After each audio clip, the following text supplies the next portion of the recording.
Hey Commanders Nation, I've got some news today that's going to keep you on the edge of your seat. What's going down with our squad isn't just any regular update, it's something to seriously worry about. First up, there's a major issue brewing on defense. One of our heavy hitters, a true brick wall, is dealing with a problem that could leave us vulnerable just when we need him most. And we really afford to lose such a crucial piece. The answer might just flip our season upside down. So, if I were you, I wouldn't miss a second of it. Now, let's talk about a player who's been seriously underestimated. Why is no one talking about the talent we've got in one of our wide receivers?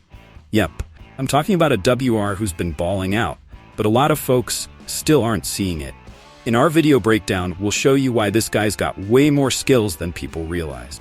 This could completely change the way we see the Commanders' offense. Stick around till the end, because what you're about to find out will blow your mind. And we can't wrap things up without mentioning the offensive lineman who just dropped a bombshell. Looks like I'm going to be around for a while. What a way to lock in his commitment to the squad. But what does this mean for the future of the Commanders and their protection on the line? There's a lot more behind those words. If you want to know how this could impact the next few games, hit that subscribe button and smash the like. Don't go anywhere. The best is yet to come. And remember, hail to the Redskin. All right. Let's get straight to the point. Do you know what the Washington Commanders needed this week for their showdown against the Buccaneers? Let me tell you, just this. First injury report of the season came out yesterday. And let me say, the news that our rookie left tackle, Brandon Coleman, practiced at 100% is a huge relief for all of us. Now I'm wondering, is this enough to see him in action this Sunday? Well, Dan Quinn made it clear. Let's hope the week goes as planned. What does that mean? I'll tell you, it means they're handling him with kid gloves. And honestly, it makes me think, how ready are we for this game if we're relying so much on a rookie? I think the offense will need a lot more than just hope. But wait, not all news is good. Darren Payne, our anchor on defense, shows up on the report with a back issue. That's really concerning. Can you imagine a defensive line without him? I ask you, could we even hold up the pressure without Darren in the middle? Because without him, facing the Bucs becomes much more complicated. And the worst part is, Coleman doesn't play, and Trent Scott isn't ready either. The depth on the offensive line is going to get ugly, really ugly. That's where we're really going to be tested. I believe if these injuries aren't resolved quickly, we could be in serious trouble against that Tampa Bay defense that's coming in strong. And speaking of the Bucs defense, they've got news too. Their top pass rusher, Yaya Diaby, practiced at 100%. This guy is a beast. He suffered an ankle sprain at camp, but here he is, ready to hunt down our quarterback. Is this a real threat to our offense? I'll tell you, absolutely it is. Diaby is going to come in hungry to prove what he couldn't at camp, and believe me, our offensive linemen need to be more than ready to stop him. But there's still some hope because they also have players in question, like Logan Hall, with a foot injury that might keep him out of the game. Now I ask you, can our offensive line take advantage of that and protect our quarterback? Think so. Only if Coleman is on the field. Now let's get to what really matters. This game is going to be a real test for both teams. If the Commanders manage to line up their best men on the offensive line, we could see a much stronger performance from Jaden Daniels. But if injuries keep affecting our key players, the story could be very different. And here's a question for you fans.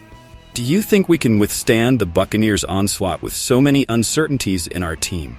I'll tell you, this game is going to be defined by the health of our key players. Nothing more, nothing less. Why are we talking about Olamide Zaccheaus today?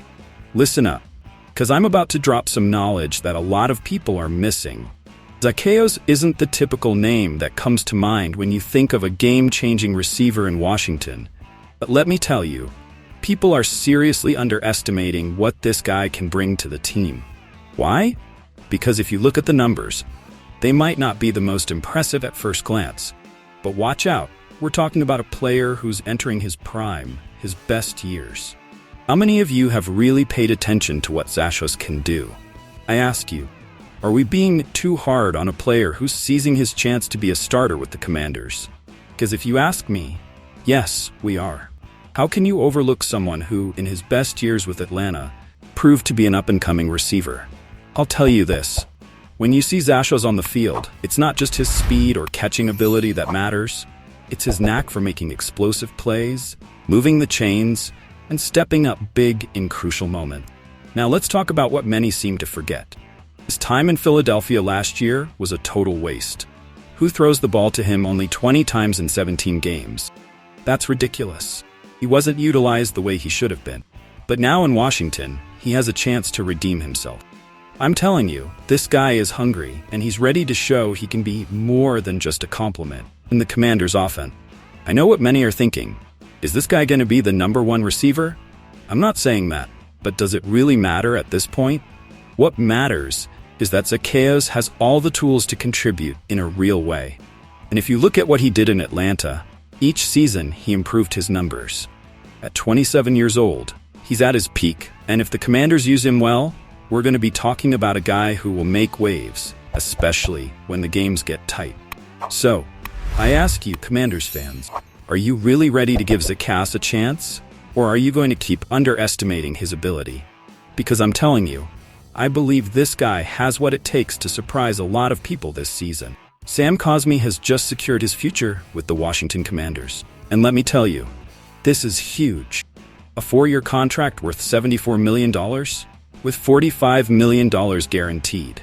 I ask you, what does this say about Cosmi? Is this guy really one of the best guards in the league? Or are we overvaluing what he did last year? I'll tell you this, Cosmi has earned his spot. After a switch from tackle to guard, he proved he can be a key piece for this offensive line, and this contract confirms it. But listen up, just because he secured that big bag doesn't mean his job is done. I ask you, how many players have we seen sign massive contracts and then disappear? Many, right? Cosmi knows this, and he made it clear. I still have to prove it every day. That's the right attitude. Because in this league, it's not enough to sign a big check. You have to go out on the field and prove you're worth it, week after week. Now, I want to touch on a key point. When asked if he considered proving his worth on another team, what did he say? That the environment here in Washington has changed. I'll tell you this. This is crucial. The arrival of Adam Peters as GM and Dan Quinn as head coach has transformed the team. And it shows.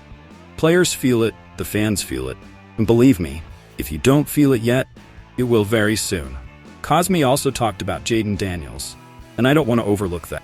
He calls him a special guy. How special is he? I ask you, are we seeing the start of a connection that will define the future of the Commanders? I believe so. Cosmi is excited to protect Daniels for the next 5 years, and if both manage to be on the same page, Washington has something here.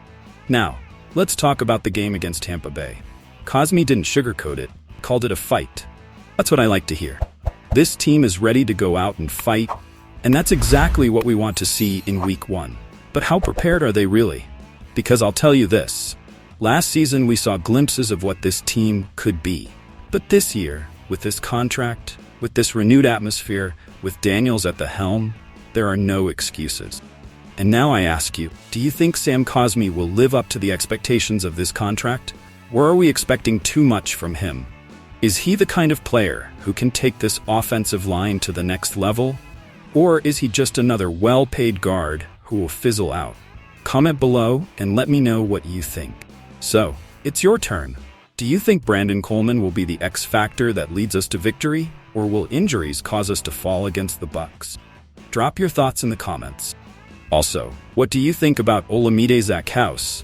Is he the new key piece of our offense, or just another receiver who will go unnoticed? I want to hear what you think. Finally, let's talk about Sam Cosmi. You think he will live up to the expectations of his big contract, or will the pressure be too much? Are we looking at the future of our offensive line, or is he just another guard? Comment and share your opinions. And folks, this channel is more than just news. It's a community, a family of Commanders fans who live and breathe this team. If you haven't already, subscribe and join us on this journey full of excitement and surprises. Your opinion matters. And remember, hail to the Redskins.